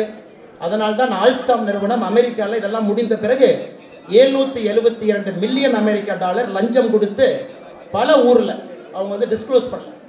உலகத்தில் பல ப்ராஜெக்டில் இதன் மூலமாக ஷெல் கம்பெனி மூலமாக பணம் கொடுத்து வாங்கினதற்கான பிடிபட்டதற்காக அவங்களுக்கு எல்லாம் ஃபைன் பண்ணியிருக்காங்க. ஸோ முதலமைச்சரின் மீது எங்களுடைய நேரடி குற்றச்சாட்டு 2006 11 வரை இருந்த பொழுது சென்னை மெட்ரோ ஃபேஸ் 1 ஊழல் செய்து ஒரு கம்பெனியை ஃபேவர் பண்ணுறதுக்காக பணம் வாங்கியிருக்காங்க. நோபல் ஸ்டீலை பொறுத்தவரை அது மணி லாண்டரிங்கில் வந்த பணம். அதில் 2 பேர் டைரக்டராக இருந்து சஸ்பீஷியஸாக ரிசைன் பண்ணி ஒன்றுமே தெரியாத சின்ன பாப்பா மாதிரி உட்காந்துருக்காங்க. அடுத்தது சபரீஷன் அவர்களை பொறுத்தவரை நாம் ஏற்கனவே சொன்னோம், லண்டனில் இருக்குது. இந்த 4 கேள்விகளை முதல் கேள்வியை நம்ம வைக்கிறோம். அதன் பிறகு அந்தந்த மனிதர்கள் அந்தந்த தலைவர்கள் அவங்க சொல்லலாம், ஏன் சொத்து இவ்வளவு இல்லை, ஏன் சொத்து 5000 கோடி இல்லை, ஏன் சொத்து 4000 கோடி இல்லை, அவங்க என்ன வேணாலும் சொல்லிக்கலாம். அது அவர்களுக்கு விட்டது. பட் நம்மை பொறுத்தவரை நாம் இதில் வெப்சைட்டில் அதெல்லாம் போட்டுடுறோம். அது யாரை வேணாலும் பார்த்துட்டு கேள்வி கேட்கலாம். 2வது நண்பர்களே, இது ஒன்றும் புதிதில்லை. ஏன்னா ரயில்வே கம்பார்ட்மெண்ட்டில் ஒரு பழக்கூடையை பார்த்து திருடலாமா என்று கேட்டு தோற்றுவித்த அந்த இயக்கத்திற்கு இது புதிது கிடையாது. ரொம்ப தூரம் தாண்டி இன்னைக்கு வந்தாச்சு. ஆனால் என்ன புதிதுனா, இவர்கள் செய்யக்கூடிய அரசியல் என்பது ஒரு பால்பட்ட தமிழ் சமுதாயத்தை எந்த விதத்திலும் உயர்த்தக்கூடிய அரசியல் இங்கே இல்லை. இங்கே இருப்பது பணத்தை வாங்கி கொண்டு பணத்தை கொள்ளையடித்து 5 ஆண்டுகளுக்கு ஒரு முறை வரக்கூடிய தேர்தலில் எப்படி வெற்றி பெறலாம் என்பதற்காகத்தான் இங்கே அரசியல் நடக்குதோ தவிர ஒரு தமிழனை மையமாக வைத்து அவனை எப்படி உயர்த்துவது என்று இங்கே அரசியல் நடக்கவில்லை. இந்த சொத்து பட்டியலை பார்க்கும் பொழுதே நமக்கு தெரியும். 11-12 பேர்களுடைய சொத்து. இவங்களுடைய அஃபிடவிட்டில் கூட அதை காட்டல. காரணம், இவங்க என் ஒய்ஃப் மேலே இருக்குது, அவங்க மேலே இருக்குன்னு. அவங்க யாருமே ஒரு தொழிலதிபரோ கிடையாது, ஸ்பெஷல் ஸ்கில் செட் கிடையாது, அவர்கள் தனி நிறுவனத்தை ஆரம்பிக்கலை. எல்லாம் இந்த டூ அண்ட் ஃப்ரோவில் இதன் மூலமாக வந்திருக்கக்கூடிய பணத்தில் அவங்க இன்வெஸ்ட் பண்ணி இந்த அளவுக்கு வளர்ந்துருக்காங்க. இவர்களை எதிர்த்து ஒரு சாமானிய மனிதன் தேர்தலில் போட்டியிட்டு எப்படி வெற்றி பெற முடியும் நீங்கள் சொல்லுங்கள். தமிழ்நாட்டில் ஒரு சாமானிய மனிதன் KN நேரு அவர்களை எதிர்த்து நான் எலெக்ஷனில் போய் திருச்சியில் நிற்க போகிறேன், நீங்கள் எப்படி நிற்பீங்க? ஓட்டுக்கு 1000 ரூபாய், 2000 ரூபாய், 5000 ரூபாய், ஓட்டுக்கு 10,000 கொடுப்பாங்க. ஆனால் நம்முடைய போராட்டம் என்பது கட்சி ரீதியாக பிஜேபி DMK சண்டை போடுறாங்க, இந்த பாயிண்டை ரிலீஸ் பண்ணிட்டாங்க கிடையாது. இது தமிழ்நாட்டினுடைய ஜனநாயகத்திற்கான போராட்டம். இதை இப்போ கேள்வி கேட்கல. மக்கள் மன்றத்தில் கரப்ஷன், ஊழல், லஞ்சம் என்பதை முக்கியமான ஒரு விஷயமாக மாற்றவில்லை என்றால் தமிழ் சமூகத்திற்கு மிகப்பெரிய கேடு காத்து கொண்டிருக்கிறது. எந்த மாற்று கருத்தும் இல்லை. அதே நேரத்தில் 1974 நம்முடைய காமராஜர் ஐயாவுடைய பிரச்சார பீரிங்கியாக இருந்த ஒரு தலை சிறந்த இலக்கியவாதி ஐயா ஜெயகாந்தன் அவர்கள், அவருடைய புத்தகத்தில் ஒரு அரசியல் இலக்கியவாதியின் அரசியல் அனுபவங்கள் அப்படிங்கிற புத்தகத்தில் திமுகவை பற்றி 1974 ஐயா ஜெயகாந்தன் அவர்கள் எழுதியிருக்காங்க. ஜெயகாந்தன் அவர்கள் தமிழ்நாட்டில் அவர் வாங்காத விருது கிடையாது, இலக்கியம் சம்பந்தப்பட்ட உச்சகட்ட விருதெல்லாம் வாங்கினவர். அவர் திமுகவை பற்றி எழுதுனதை மட்டும் நான் படிக்கிறேன் கேளுங்க. திமுக என்பது ஒரு அரசியல் இயக்கம் அல்ல, அது மனித மரியாதைகளுக்கும் சமுதாய வளர்ச்சிக்கும் இந்திய நாகரிகத்திற்கும் நமது கலாச்சாரத்திற்கும் ஏற்பட்டிருக்கிற ஒரு பேரழிவின் அறிகுறி. திமுக என்பது ஊழலின் மூல வித்து என்று சொல்வது திமுக பற்றிய அதீத கணக்காகிவிடும். அது சமூகத்தில் ஏற்கனவே நிலவி இருந்த ஊழல்களின் மொத்த விளைவு, சமூக பலவீனங்களின் மொத்த சாரம். திமுக தனி மனிதனின் அழுக்குகளின் மொத்த வடிகால். அவர்கள் சக்தி பெற்று வளரலாம் அல்லது தெரிந்து போய் கவழலாம், அதெல்லாம் வேறு விஷயங்கள். ஆனால் திமுகவின் தன்மைகள் ஒருபோதும் மாறாது. 1974 எப்படிப்பட்ட சத்திய வாக்கு பாருங்க. ஐயா ஜெயகாந்தன் அவர்கள் இன்னைக்கு 46-49 ஆண்டுகள் கழித்து ஜெயகாந்தன் ஐயாவுடைய புத்தகத்தை படிக்கும் பொழுது திமுகவை ஒரே வார்த்தையில சொல்லியிருப்பாங்க. இதை எப்படி எதிர்கொள்வது? இன்னைக்கு நிறைய எனிமீஸை நான் இன்னைக்கு சம்பாதிச்சுக்கிட்டேன். இன்னைக்கு ஒரே ப்ரெஸ் மீட்ல கிட்டத்தட்ட பெரிய பெரிய எனிமீஸை இன்னைக்கு சம்பாதிச்சாச்சு. பெரிய தொழிலதிபர்கள், பெரிய நிறுவனம் நடத்துபவர்கள், எதற்கும் அஞ்சாதவர்கள், எதை செய்யவும் துணிந்தவர்களுடைய எனிமிட்டியை இன்னைக்கு ஒரே ப்ரெஸ் மீட்ல இதெல்லாம் பேசி சம்பாதிச்சாச்சு. மணிநாடு தமிழ்நாடு அரசியலை பொறுத்தவரை எல்லாம் பேசாமல் இருப்பாங்க. 4.5 வருஷம் எதிர்கட்சியாக முடிஞ்சிடும். கடைசி 6 மாதம் ஒரு 3 அறிக்கையை கொடுப்பாங்க, 2 போராட்டம் பண்ணுவாங்க, எலெக்ஷனுக்கு போவாங்க, ஒரு 4% ஓட்டு மாறும், ஆட்சிக்கு வருவாங்க. ஆனால் இன்று பிஜேபி செய்து கொண்டிருப்பது புதுசு. டெய்லி பிரச்சனை, டெய்லி சண்டை. இப்போ பேச பேச நிறைய பேர்த்த கைது பண்ணி இன்னைக்கு ஜெயிலில் இருக்காங்க. செல்வகுமார் என்கின்ற கோயம்புத்தூரை சார்ந்த நம்முடைய இண்டஸ்ட்ரியல் விங்கில் இருக்கக்கூடிய கைது பண்ணியிருக்காங்க. ஏன்? அவங்க வீட்டில் சம்மந்தமாக ஏதாச்சும் டாக்குமெண்ட் இருக்குமான்னு தேடி போயிருக்காங்க. அந்த தம்பிக்கிட்ட எது இல்லை, இதுக்கும் அவருக்கும் சம்மந்தம் இல்லை. ஒன்று என்ன பண்ணியிருக்காங்க, ஏதோ ஃபேஸ்புக்கில் வாட்ஸ்அப்பில் ஏதோ ஒரு பதிவு போட்டிருக்காரு, தூக்கிட்டு போய் வச்சிருக்காங்க. அது எப்படி வச்சிருக்காங்கன்னு பாருங்க. இன்னைக்கு லீவு கோர்ட் இல்லை, நாளைக்கு லீவு கோர்ட் இல்லை, நாளான்னைக்கு லீவு கோர்ட் இல்லை. கரெக்டாக ஒரு நாள் போயிட்டு வந்தால் பயம் வராது. இந்த மாதிரி பசங்கள்லாம் நம்மளை பற்றி பேசக்கூடாது. கரெக்டாக லீவ் இருக்கிற 3 நாளாக பார்த்து அதுக்கு முன்னாடி நாள் காலையில் 2 மணிக்கு போய் கரெக்டாக தூக்கிட்டு போய் கரெக்டாக வச்சு, இதெல்லாம் ஜெயகாந்தன் ஐயா சொல்லியிருப்பார் பாருங்க. இந்த மாதிரி ஒருத்தர் யோசிச்சு இந்த மாதிரி ஒரு அரசியல் எதிரியை அவங்க பண்றாங்க அப்படின்னா, ஜெயகாந்தன் ஐயா சொல்லியிருக்கக்கூடிய சத்திய வார்த்தை. அதாவது மனிதனின் அழுக்குகளின் மொத்த வடிகால் திமுகன்னு சொல்றாங்க. ஒரு மனிதனுக்கு இருக்கக்கூடிய அழுக்குகளுடைய மொத்த வடிகால் என்பதுதான் திராவிட முன்னேற்ற கழகம். என்ன சத்தியமான வார்த்தை! இந்த அளவுக்கு எப்படி கிரிமினலா யோசிப்பாங்க? நாம இன்னைக்கு பேசிட்டு இருக்கோங்க. பேசிட்டு இருக்க திமுக என்ன பண்ணுவாங்க அடுத்தது? ஏன்னா அழுக்குகளுடைய வடிகால் நம்ம சொல்லிட்டோம். சிக்கமங்களூர் உடுப்பியில் நான் எங்கே வேலை செஞ்சுக்கிட்டு இருந்தனோ அங்கே ஒரு டீம் அனுப்பிச்சிருக்காங்க. கடந்த 3 நாட்களாக மதன் ரவிச்சந்திரன் அதனுடைய கம்பெனி சிக்கமங்களூரில் ஒரு 2 காங்கிரஸ்காரங்க எஸ்டிபிஐ காரங்களை பிடிச்சிக்கிட்டு ஸ்டிங் ஆப்ரேஷன். அண்ணாமலை தான் மதுக்கரி செட்டியை கொண்டாரா? மதுக்கரி செட்டி அவர்கள் ஒரு சிறந்த ஒரு IPS ஆஃபீஸர். அதை பற்றி நீங்கள் நினைக்கிறீங்க. ஸ்டிங் ஆப்ரேஷன் இன்னைக்கு நாளைக்கு ரிலீஸ் பண்ணுங்க. இந்த மதன் ரவிச்சந்திரன் எங்கிருந்த பையன் திடீர்னு ஏன் வந்தான்? உதயநிதி ஸ்டாலின் அவர்கள் மீது போட்டிருந்த இந்த மான்கரி சம்பந்தப்பட்ட கேஸை ஒரு 6 மாதத்துக்கு முன்னாடி வித்ட்ரா பண்ணுறாரு. மதன் ரவிச்சந்திரன் மீது உதயநிதி ஸ்டாலின் போட்டிருக்கக்கூடிய கேஸை வித்ட்ரா பண்ணி இதை போன்ற நபர்கள் களமிறக்கப்பட்டிருக்கிறார். எதுக்கு நான் சொல்றேன்னா, அழுக்குகளுடைய மொத்த வடிகாலாக இருக்கக்கூடிய கட்சியும் தலைவனும் எப்படி யோசிப்பார்கள் என்பதற்காக நான் சொல்றேன். யாரை எப்படி பயன்படுத்தலாம், அவங்களை எப்படி இறக்கி விடலாம், சம்பந்தமே இருக்காதீங்க. பேசிட்டு இருப்பீங்க. ஆருத்ரா நிறுவனம், அங்கிருந்து ஒரு 20-30 லேடிஸ் வருவாங்க, பணம் கொடுத்தவங்களா இருப்பாங்க. ஒரு திமுக கார ஆட்டோவில் ஏற்றி வண்டியில் ஏற்றி கூட்டிகிட்டு வந்து கமலாலயம் வாசலுக்கு போய் நீங்கள் பிரச்சனை பண்ணணும், நீங்கள் போராட்டம் நடத்தணும். இதெல்லாம் உங்களுடைய ஸ்டைல். இந்த அழுக்குகளுடைய மொத்த வடிகாலாக இருக்கக்கூடிய கட்சி இப்படித்தான் யோசிக்கும். ஆருத்ராவுக்கும் பாரதிய ஜனதா கட்சி யாராச்சும் தொண்டை எங்கேயாச்சும் இருப்பான். அதனால தான் நான் அன்னைக்கே சொன்னேன், திமுகவுக்கு திராணி இருந்தால் ஆருத்ரா இந்த மாதிரி என்னென்ன நிறுவனம் இருக்கோ இல்லை சிபிஐக்கு மாற்றிடு. எக்கனாமிக் அஃபென்ஸ் விங்கில் 2 ஆஃபீஸரை போட்டுக்கிட்டு ஒருத்தரை கூட்டிகிட்டு போய் போலீஸ் கஸ்டடி எடுத்து வச்சு, நான் அதே வேலையை நானும் 11 வருஷம் பார்த்துட்டு தானே வந்திருக்கேன். போலீஸ் கஸ்டடியில் உட்கார வச்சு கன்ஃபெஷன் ஸ்டேட்மெண்ட் கூட இவர் பேரை சொல்லணும், உன் பொண்டாட்டி பேரை சேர்த்துருவன் மிரட்டி அவங்ககிட்ட 2 பேரை எழுதி வாங்கி நம்ம இதில் 2-3 பேர்த்த கைது பண்ணுறதுக்கெல்லாம் தயாராக இருந்தாங்க. நான் EOWக்கு ஒரே ஒரு மெசேஜ் கொடுத்தேன், நீங்கள் தொடுங்க. ஆனால் சிபிஐ ஒரு கேஸ் எடுக்கும் பொழுது சிபிஐனுடைய ரூல் உங்களுக்கு சொல்லிடுறேன். ஏன்னா நான் IPS ஆஃபீஸராக பேட்ச் டாப்பராக இருந்து வந்தவன், நானும் ஓரளவுக்கு பார்த்தேன். ஒரு சிபிஐ ஒரு கேஸை எடுக்கும் பொழுது முதல் 1 மாத காலம் அந்த கேஸை மாநில அரசு எப்படி நடத்தியிருக்காங்கன்னு ஸ்டடி பண்ணுவாங்க. அதில் இருக்கக்கூடிய மிஸ்டேக்ஸை பாயிண்ட் அவுட் பண்ணி டிஜிபிக்கு அனுப்புவாங்க. அதனால் நீங்கள் அந்த கன்ஃபெஷன் ஸ்டேட்மெண்ட்டை கொண்டு வந்து ஃபிட் பண்ணுறது, மிரட்டி 4 பேர்த்த சேர்த்துறது, இன்டெலிஜென்ஸ் ஆஃபீஸ் உட்காந்துக்கிட்டு 4 மீடியா கொடுத்து ஜூனியர் விடலில் தம்பி எழுதுப்பா, ஆருத்ரான் எழுதுப்பா, தமிழ் முரசு எழுதுப்பா, சாயந்தரம் ஒரு பேப்பரில் எழுதுப்பான்னு சொல்லி எழுத வைக்கிறது. இதெல்லாம் தாத்தா காலத்து டெக்னிக். இதெல்லாம் 1970-80 அரசியலே பார்த்தாச்சு. அதனால் இதை தாண்டி நாங்கள் தயாராக இருக்கின்றோம். நீங்கள் தொட வேண்டும் என்றால் வாழ்க்கை புத்தகத்தை திறந்து வச்சிருக்கேன். அதனால தான் என்னுடைய மொத்த வருமானத்தை அதில் போட்டிருக்கேன். மொத்த வருமானம் வெப்சைட் நீங்கள் பார்த்துட்டு அடுத்த வாரம் பத்திரிகை வரும்போது கேளு. ஆனால் இதுக்கு 1 லட்சம் செலவு பண்ணீங்க, 2 லட்சம் செலவு பண்ணீங்க. மொத்த வருமானம் இந்திய அரசியல் அது முதல் முறை சுதந்திரத்திற்கு பிறகு யாராச்சும் ஒரு கம்யூனிஸ்ட் கட்சிக்காரங்க தைரியமா போகலாம். கம்யூனிஸ்ட் கட்சியினுடைய தலைவர்கள் மீது, தொண்டர்கள் மீது மிகுந்த மரியாதை இருக்கக்கூடிய மனிதன் தான். சித்தாந்தம் வேறாக இருந்தாலும் கூட அவருடைய வாழ்க்கையில் ஒரு நேர்மையர். அதனால தான் இங்கே மாநில தலைவராக பொறுப்பேற்றவுடன் கம்யூனிஸ்டினுடைய மிகப்பெரிய தலைவர் ஐயா நல்லக்கண் அவர்கிட்ட போய் ஆசீர்வாதம் வாங்கிட்டு தான் சேரிக்கையை வந்தார். எங்களுடைய சித்தாந்தங்கள் வேறாக இருந்தாலும் கூட அடிப்படையில் அவர் நல்ல மனிதன்.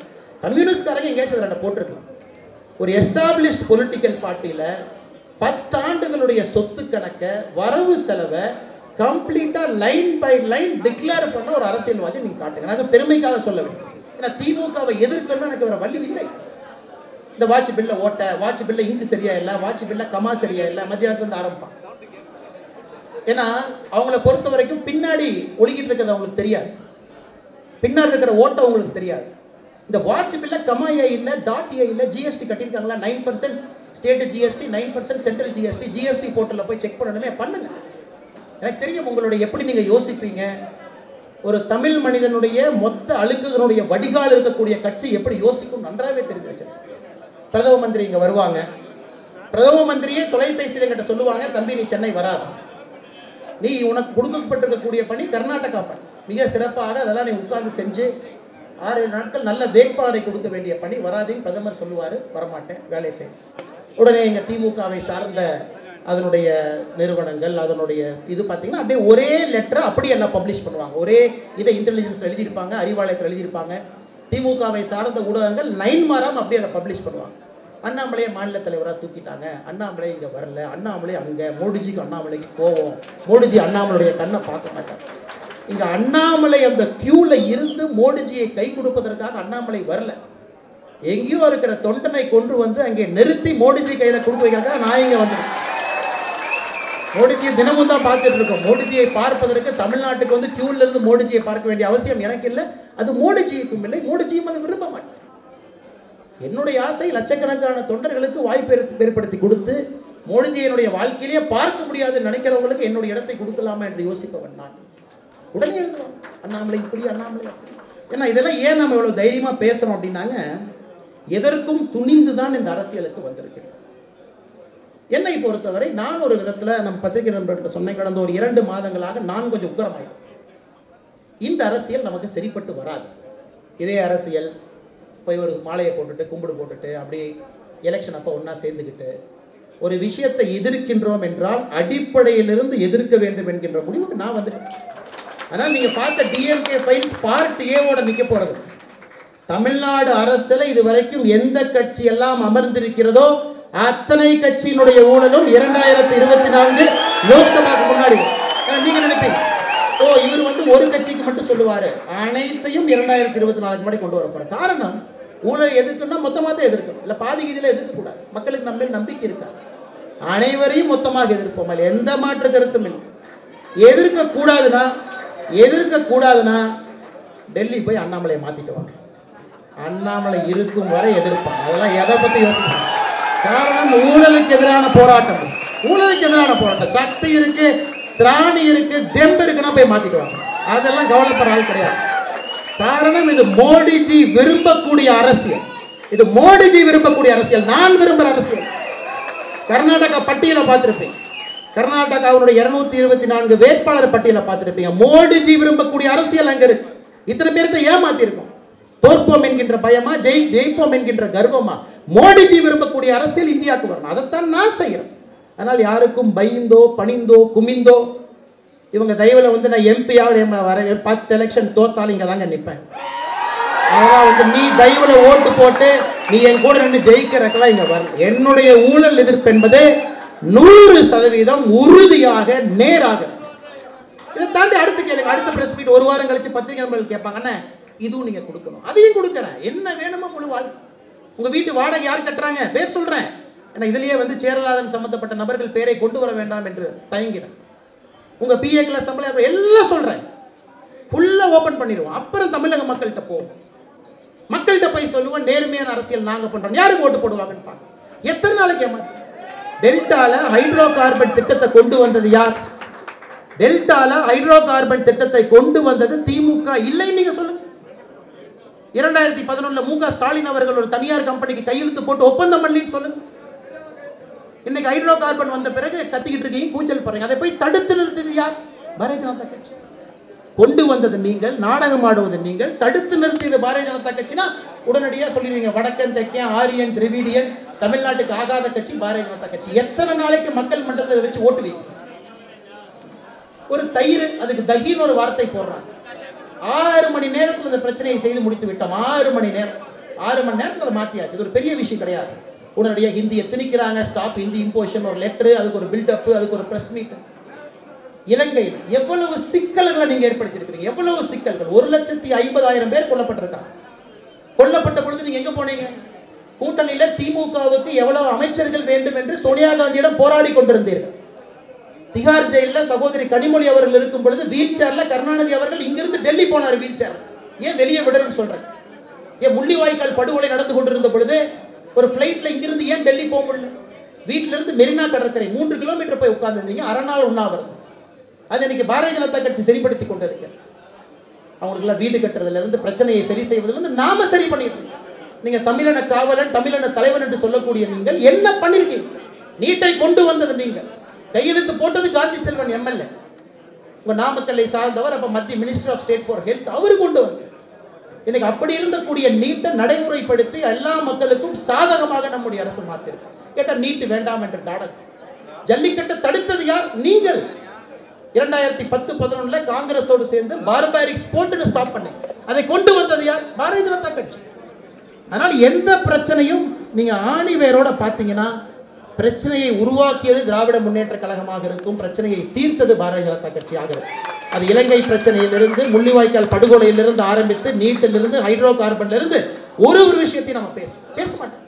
சுத்தி பொய்ய பேசி, சுத்தி 2 மீடியாக்களை வைத்துக் கொண்டு எத்தனை நாளைக்கு பொய்ய பேசு?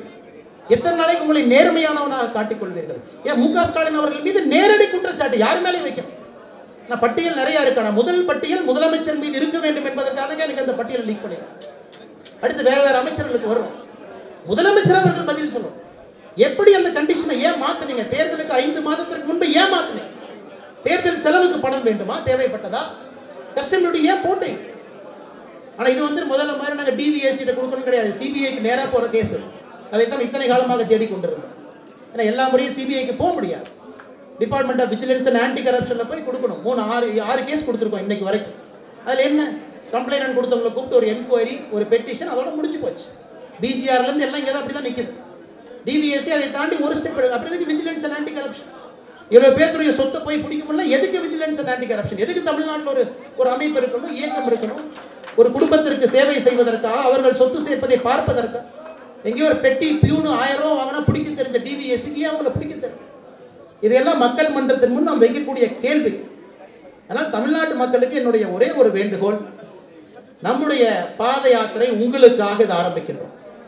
என் மண் என் மக்கள் என்று ஒரு பாரதிய ஜனதா கட்சியினுடைய தொண்டரும் கூட இந்த பாத யாத்திரை ஊழலை எதிர்த்து தமிழ்நாட்டில் பட்டி தொட்டி எல்லாம் பாரதிய ஜனதா கட்சியினுடைய தொண்டரும் தலைவர்களும் செல்ல போகின்றார்கள். இதை ஊழலை பற்றி மட்டும்தான் பேச போகின்றோம். மோடி அவங்க டெல்லியிலிருந்து ஒரு வீடு கொடுப்பார், வந்துடும் வீடு. ஆனா அந்த வீடு உங்க கைக்கு வர்றதுக்கு முன்னாடி இவனுக்கு நம்மளை படுத்துற பாடு இருக்கு. பஞ்சாயத்துல இவனுக்கு கரப்ஷன் கொடு, அவனுக்கு 20,000 கொடு, இவனுக்கு 10,000 கொடு, இவனுக்கு 5,000 கொடு, அக்கௌண்ட்டுக்கு வர்ற பணத்தை கிளியர் பண்றதுக்கு 5,000 கொடு. ஆனால் மோடி அவர்கள் ஊழலற்ற ஒரு சமுதாயத்தை உருவாக்குவதற்கு இவ்வளவு பாடுபட்டும் என்ன பயன்? தமிழ்நாட்டில் இருக்கக்கூடிய இங்க இருக்கக்கூடிய பெருச்சாளிகள் அதை திருடி தின்று இன்னும் எத்தனை பேர் வீடு இல்லாம சென்னையில பிளாட்ஃபார்ம்ல படுத்து தூங்கிட்டு இருக்காங்க பாருங்க. எத்தனை பேர் தூங்கிட்டு இருக்காங்க? பிளாட்ஃபார்ம்ல படுத்து ஒரு சின்ன சீலையை வந்து சுத்தி கட்டி விட்டு அதற்குள்ளே குடும்பம் நடத்தி கொண்டிருக்கின்றார்கள். சென்னையில பிரிட்ஜு கீழே, பாலத்து கீழே போய் பார்த்தா தெரியும்.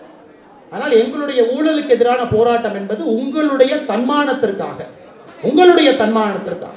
இதை கட்சி வளர்க்க வேண்டும், கட்சி எலெக்ஷன்ல ஜெயிக்கணும்னு எங்க நோக்கம் கிடையாது. அதனால் ஜூன் 1 வாரம் 2ஆம் வாரம் தொடங்கக்கூடிய இந்த என் மண் என் மக்கள் நடைபயணத்திற்கு நீங்கள் பங்கேற்க வேண்டும் என்பதற்காகத்தான் இன்னைக்கு அந்த செயலியை இங்க துவங்கி வைக்கிறோம். அந்த செயலி இங்க இருக்கு, என் மண் என் மக்கள் என்கின்ற வெப்சைட்டு. அதில் நீங்க ரெஜிஸ்டர் பண்ணணும். சாமானிய மனிதன் நீங்க எங்களோட நடக்கணும். எந்த ஊர்ல இருந்தாலும் எங்களோட வாங்க. அரை நாள்னாச்சு வாங்க, 1 மணி நேரம் வாங்க. உங்களுக்கான ஸ்லாட் வெப்சைட்ல பிக் பண்ணி எந்த ஊர்ல எப்ப நம்முடைய பயணம் இருக்கும், தலைவர்கள் அங்கங்க எல்லா தலைவர்களும் வருவாங்க, எந்த தலைவர் எங்க இருப்பாருன்னு பார்த்துக்குங்க. எங்களோட நடந்து வாங்க. இந்த ஊழலை மொத்தமாக வேறறுப்பதற்கு ஒரு சபதம் எடுத்து களத்தில் இறங்குவோம். சபதம் எடுத்து கீழே இறங்கும். இதை இன்னைக்கு நீங்க பண்ணல அப்படின்னா அடுத்த லிஸ்ட் பார்ட் 2 பினாமி இன்னும் பயங்கரமா. அதெல்லாம் நீங்க யோசிக்க முடியாத அளவுக்கு தமிழ்நாட்டினுடைய மொத்த வருமானம் 2,30,000 கோடி இந்த ஆண்டு. இவங்களுடைய பினாமி சொத்துக்களே கிட்டத்தட்ட 2 லட்சம் கோடிய பினாமி சொத்து தாண்டது. இந்த 13 பேர்த்தின் மீது நேரடியாக இருக்கக்கூடிய சொத்துக்களே 1,31,000 கோடி தாண்டது. எந்த ஸ்கேல் ஆஃப் லூட் பாருங்க. இது குறிப்பாக முகல்ஸ் கூட இந்த அளவுக்கு லூட் பண்ணல, ஆங்கிலேயர்கள் இந்த அளவுக்கு லூட் பண்ணல, ராபர்ட் கிளைவ் இந்த அளவுக்கு லூட் பண்ணல. அவங்கெல்லாம் தாஜ்மஹாலை தனித்தனியாக பிரித்தெடுத்து இங்கிலாந்து கொண்டு போகணும்னு யோசிச்சார் ராபர்ட் கிளைவ். அந்த அளவுக்கு யாருமே லூட் பண்ணாத அளவுக்கு இந்த ஸ்கேல் ஆஃப் லூட்டிங், அந்த அளவுக்கு இந்த ஸ்கேல் ஆஃப் லூட்டிங் தமிழ்நாட்டில் திராவிட முன்னேற்ற கழகம் நடத்தி இருக்கின்றார்கள். இந்தியாவில் எந்த கட்சியும் இந்த அளவுக்கு ஸ்கேல் ஆஃப் லூட்டிங் நடத்தும். இதையே நீங்க பேசல, இதை ஒரு பேசும் பொருளா வைக்கல அப்படின்னா எப்ப நம்ம பேசணும்? கடைசியாக Dravida development model, Dravidian development model. சென்னையும் கோயம்புத்தூரும் ஆங்கிலேயர்களுடைய வசதிக்காக வடிவமைக்கப்பட்ட நகரங்கள். அது இரண்டுமே ஆங்கிலேயர்கள் பார்த்து வடிவமைச்சு சென்ட் ஜார்ஜ் கோட்டையை கட்டி பிளாக் டவுன் ஒயிட் டவுன் பிரித்து இங்கே கொண்டு வந்து குடியமர்த்தி துறைமுகத்தை டெவலப் பண்ணி இண்டஸ்ட்ரியை கொண்டு வந்து ஆங்கிலேயர் காலத்திலிருந்து வளர்ந்த ஊர். இன்னைக்கு இந்த 2 ஊர் சேர்ந்து தமிழ்நாட்டினுடைய ஏறத்தாழ 65% பொருளாதாரத்தை இந்த 2 ஊர் நமக்கு கொடுக்குது. அப்ப நீங்க 70 ஆண்டுகளாக திராவிடம் பேர்ல நீங்க அரசியல் பண்ணிட்டு இருக்கீங்க. என்ன டெவலப் பண்ணீங்க? கலைஞர் அவருடைய சொந்த ஊர் திருவாரூர்ல நீ கால் வைக்க முடியுமா? தேனிக்குள்ள கால் வைக்க முடியுமா? தூத்துக்குடி டெவலப்மெண்ட் ஆயிருக்கா? விருதுநகர் டெவலப்மெண்ட் ஆயிருக்கா? சவுத் தமிழ்நாடு டெவலப்மெண்ட் ஆயிருக்கா? சென்ட்ரல் தமிழ்நாடு விவசாயத்தை நம்பி இருக்கக்கூடியவர்கள் தொழிற்சாலைகளை கொண்டு வந்தீங்களா? விவசாய உற்பத்தியை பெருக்கி இருக்கீங்களா? இந்த 2 நகரங்கள் தமிழ்நாட்டை வளர்த்தி கொண்டு இருக்க எல்லா தொழில் நிறுவனங்களும் இந்த 2 நகரங்களை சேர்ந்து போகுது. அப்புறம் என்ன டிராவிடியன் மாடல் ஆஃப் டெவலப்மெண்ட்? வெக்கமாக இல்லையா உங்களுக்கு இந்த மாதிரி பொய்ய சொல்றேன்? இதை யாராச்சும் கொஞ்சம் நேரம் எடுத்து தமிழ்நாட்டினுடைய எக்கனாமிக் ப்ரொஃபைல் எடுத்து ஸ்டடி பண்ணா எங்கேயுமே வளர்ச்சி இல்லை, எங்கேயும் வளர்ச்சி. எங்க வளர்ந்துருக்கு? எங்க இண்டஸ்ட்ரி இருக்குது? இவ்வளவு தமிழர்கள் கஷ்டப்பட்டு ரோட்ல படுத்து தூங்கிட்டு இருக்காங்க. வெக்கமே இல்லாம டிராவிடியன் டெவலப்மெண்ட் மாடல் சொல்றேன். அதையும் இந்த நடைபயணத்தின் போது நாம் பேசுவோம். எப்படி நீங்கள் எங்களோடு இணைந்து ஒரு வெற்றி நடைபயணமாக இதை மாற்றி 2024 பாரதிய ஜனதா கட்சியினுடைய எம்பிக்களை, நேர்மையான மனிதர்களை இங்கிருந்து டெல்லிக்கு அனுப்ப வேண்டும் என்ற சூழலைக்கு நாம் செய்யும். அதுவரை மாநில தலைவராக நான் அமைதியாக இருக்க போவது கிடையாது. எந்த பிரச்சனையை வந்தாலும் கூட எதிர்ப்பதற்கு நான் துணிந்திருக்கேன். மேக்ஸிமம் என்ன பண்ணுவேன்? மேக்ஸிமம் உன்னால என்ன பண்ணுவேன்? எனக்கு Z+ செக்யூரிட்டி இருக்கு, நீ கை வைக்க முடியாது. மேக்ஸிமம் ஜெயிலில் போடுவேன், போட்டுக்க. இதை தெரிஞ்சுதான் Z+ செக்யூரிட்டி கொடுத்துருக்காங்க. நீ என்ன யோசிப்ப? உன்னோட மண் லாரி எங்கிருந்து வரும், தண்ணி லாரி எங்கிருந்து வரும், அதெல்லாம் எனக்கு தெரிஞ்சதுதான். 30-35 ஆண்டுகளாக தமிழ்நாடு அரசியல் நாங்கள் பார்த்துருக்கோம். நீ மண் லாரி கொண்டு வருவேன், தண்ணி லாரி கொண்டு வருவேன். அந்த மண் லாரி தண்ணி லாரி ஓட்டினவங்க 2 பேர் அமைச்சர்லாம் இருக்காங்க. அது எங்களுக்கு தெரியும். அதெல்லாம் கவலைப்படாது, அதெல்லாம் நாங்கள் பார்த்துக்கோம். அந்த அளவுக்கெல்லாம் எங்களுக்கு பயமெல்லாம் கிடையாது. அடுத்து கை வைக்கணும்னா புலால் சிறைக்கு ஒரு 4 நாளைக்கு அனுப்புவேன். போய் நல்லா சாப்பிட்டுட்டு வெளியே வரும். ஆனால் பேசுவது குறையாது, தீர்க்கம் குறையாது. என் கூட இருக்கவங்க எத்தனை பேர்த்த கைது பண்ணி உள்ள வச்சாலும் அடங்க போவது கிடையாது. இதை உறுதியாக எடுத்து தொட்டுட்டோம். இந்த கரண்டை தொட்டாச்சு, இன்னும் இதை விட முடியாது. பார்ட் 1ஓட நிறுத்த முடியாது. பார்ட் 2, பார்ட் 3, பார்ட் 4 லோக்சபா எலெக்ஷனுக்கு முன்னாடி இன்னும் 3 பார்ட் வேறு கட்சிகளும் இதில் கொண்டு வரத்தான் போறோம். மக்கள் நீங்க முடிவு பண்ணுங்க, நீங்க முடிவு பண்ணுங்க. நாங்க உங்கள்கிட்ட கேட்க போறத, கெஞ்ச போறது கிடையாது. ஓட்டு போடுங்கன்னு கெஞ்ச மாட்டோம். நீங்க முடிவு பண்ணுங்க. இந்த தலைவர் நிக்கிறான், இந்த வேட்பாளர் நிக்கிறான், இவன் நிக்கிறான், அவன் நிக்கிறான், நீங்க முடிவெடுங்க. மேல மோடி இருக்காரு, இங்க யாருக்கு தேர்தலில் ஓட்டு போட்டா தமிழ்நாட்டுக்கு நல்லது நடக்கும், நீங்க முடிவெடுங்க. முதலமைச்சர்னால ஒரு தயிர் தகிங்கிற வார்த்தையை கூட மாற்ற முடியாத, கையால் ஆகாத முதலமைச்சர் லெட்டர் எழுதிக்கிட்டு இருக்கார். லெட்டர் நாங்க போன்ல செய்யறோம், ஹைட்ரோ கார்பன் போன்ல செஞ்சிருக்கோம். எதையும் எங்களால் செய்ய முடியும். அந்த அளவுக்கு தமிழ்நாடு பாரதிய ஜனதா கட்சி வளர்ந்திருக்கு. மோடி ஐயாவிடம் நேரடியாக பேசி தமிழ்நாட்டிற்கு என்ன கொண்டு வர முடியுமோ அந்த சாமர்த்தியம் எங்களுடைய மத்திய இணையமைச்சர் அண்ணன் முருகன் அவர்களுக்கு இருக்கிறது. எங்களுடைய சீனியர் லீடர்ஸ் எல்லாத்துக்குமே இருக்கு. அதனால நீங்க எதுவும் பயந்துக்காது. இவங்க ஓட்டு போட்டா இவங்க தான் கொடுப்பாங்க. 2024 நாம தான் வரப்போறோம். அப்படி இருக்கும் பொழுது திமுகவுடைய எம்பிக்களுக்கு ஓட்டு போட்டு என்ன பிரயோஜனம்? 1 ரூபாய் லாபம் உங்களுக்கு என்ன? மறுபடியும் இதே போல இருக்க வேண்டுமா? இதே போல சீலையை கட்டிட்டு உள்ள படுத்துங்கணுமா? இதே போல ரோட்டோரத்தில் பிரிட்ஜு கீழே படுத்துங்கணுமா? இதே போல ஒரு சொல்லக்கூடிய பொய் வார்த்தைகளை நம்பணுமா? எனக்கு தெரியும், இப்ப இருந்து திமுக என் மீது தொடுக்கக்கூடிய அனைத்துக்கும் தயாரா இருக்கு. வெர்பல் டயாரியா, அவங்களுடைய பத்திரிகை அட்டாக்கு, போலி செய்தி, இந்த வாட்சில் ரெக்கார்டிங் இருக்கு. ஏன்னா அவங்களுக்குன்னு ஒரு குரூப் இருக்கு. எந்த இருந்தாலும் கொண்டு வாங்க, பார்த்துக்கோ. அதனால் இந்த பொறுமையாக 1 மணி நேரத்திற்கு மேலாக இந்த பிரஸ் கான்ஃபரன்ஸில் இருக்கக்கூடிய நம்முடைய பத்திரிகை நண்பர்கள் உங்களுக்கு உறுதியளித்தபடி இன்னும் 1 வாரம் கழித்து நீங்கள் இதெல்லாம் ஸ்டடி பண்ணிக்கங்க. ஸ்டடி பண்ணிவிட்டு நீங்கள் சில கேள்விகள் கேட்பீங்க. 1 வாரம் கழித்து பத்திரிகையாளர் சந்திப்பில் உங்களுடைய கேள்வியை நிச்சயமாக எதிர்கொள்கின்றேன். கண்டிப்பாக நாம் வச்சிருக்கிற 4 கேள்வியை கேளுங்க. சென்னை மெட்ரோட்ட கேளுங்க, டெண்டர் வந்துச்சான்னு கேளுங்க, அடண்டம் போட்டாங்களான்னு கேளுங்க, இம்போர்ட் டியூட்டி ரீஃபண்ட் பண்ணாங்களான்னு கேளுங்க. அந்த ஷெல் கம்பெனியை நாங்கள் பார்த்துக்கோம், சிபிஐ பார்த்துக்கோம். போய் தூக்கிட்டு வந்து 2 சாத்துனா சொல்லிடுவாங்க எப்போ வந்து யார்கிட்ட கொடுக்க. அது ஒரு பெரிய விஷயம் கிடையாது. ஆனால் நான் சொன்ன அடிப்படை விஷயத்தை மட்டும் நீங்கள் திமுக கேளுங்க. இந்த மாதிரி சொல்கிறாங்க உண்மையான. அதன் பிறகு தமிழக அரசியலை பார்ப்போம். நேர்மை நாணயத்துக்கு இங்கே மரியாதை இருக்கிறதா, அவர்கள் எலெக்ஷனில் ஜெயிக்க முடியுமான்னு பார்ப்போம். ஸோ வந்திருக்கக்கூடியவங்கள் அனைவருக்கும் என்னுடைய இதயம் நிறைந்த நல்வாழ்த்துக்களை தெரிவித்துக் கொண்டு இனிய தமிழ் புத்தாண்டு நல்வாழ்த்துக்கள். இந்த ஆண்டு மிக சிறப்பாக உங்களுக்கு இருக்க வேண்டும் என்று எல்லோரிடம் நான் விரும்பி கேட்டுக்கொள்கிறேன்.